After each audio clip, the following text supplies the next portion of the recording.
Hello दोस्तों, नमस्कार। आज मैं आपको तेनालीराम की कहानी कुत्ते की दुम सीधी की कहानी सुनाने जा रही हूँ। सो ध्यान से सुनिए।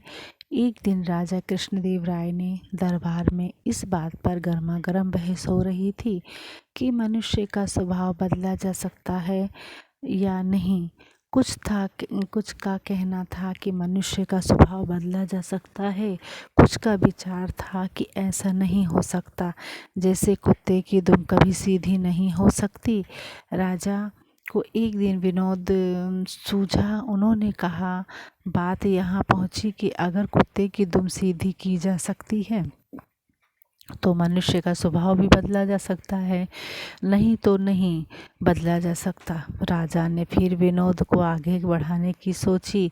बोले, ठीक है, आप लोग यह प्रयत्न करके देखिए। राजा ने इस 10 चुने हुए व्यक्तियों को कुत्ते का एक एक पिल्ला दिलवाया और 6 मास के लिए हर मास 10 स्वर्ण मुद्राएं देना निश्चित किया। इन सभी लोगों को कुत्ते की दुम सीधी करने का प्रयत्न करना था। इन व्यक्तियों में से एक तेनालीराम भी था। शेष 9 लोगों ने इन 6 महीनों में पिल्लों की दुम सीधी करने की बड़ी कोशिश की। एक पिल्ले की पूंछ के छोर को भारी वजन से दबा दिया ताकि इससे दुम सीधी हो जाए। दूसरे ने पिल्ले की दुम को पीतल की एक सीधी नली में डाल रखा। तीसरे ने अपने पिल्ले की पूंछ सीधी करने के लिए हर रोज पूंछ की मालिश करवाई।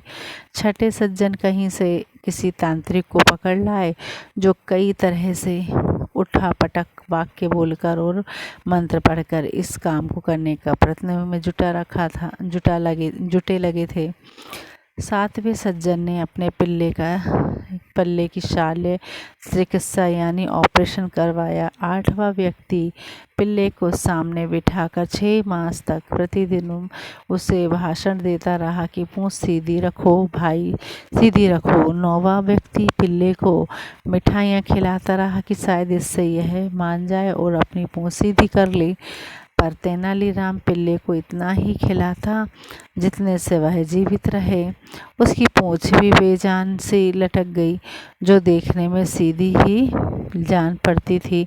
6 मास बीत जाने पर राजा ने 10 पिल्लों को दरबार में उपस्थित करने का आदेश दिया और 9 व्यक्तियों ने हट्टे कट्टे और स्वस्थ पिल्ले पेश किए। जब पहले पिल्ले की पूंछ से वजन हटाया गया तो एकदम टेढ़ी होकर ऊपर उठ गई। दूसरी की दुम जब नली में से निकाली गई तो वह भी उसी समय टेढ़ी हो गई। शेष 7 पिल्लों की पूंछें भी टेढ़ी ही थी। तेनालीराम ने अपने आधमरा सा पिल्ला राजा के सामने रख दिया। उसके सारे अंग ढलक रहे थे। तेनालीराम बोला कि महाराज, मैंने कुत्ते की दुम सीधी कर दी है।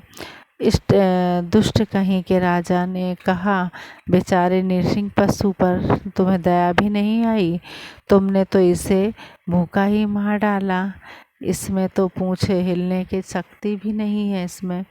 महाराज, अगर आपने कहा होता कि इसे अपनी अच्छी तरह खिलाया पिलाया जाए तो मैं कोई भी कसर नहीं छोड़ता, पर आपका आदेश तो इसकी पूंछ को स्वभाव के विरुद्ध सीधा करने का ही था, सो इसे भूखा रखने से ही पूरा हो सकता था।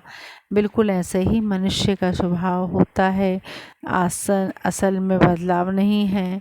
हाँ, आप उसे काल कोठरी में बंद करके उसे भूखा रखकर उसका स्वभाव मुर्दा बना सकते हैं।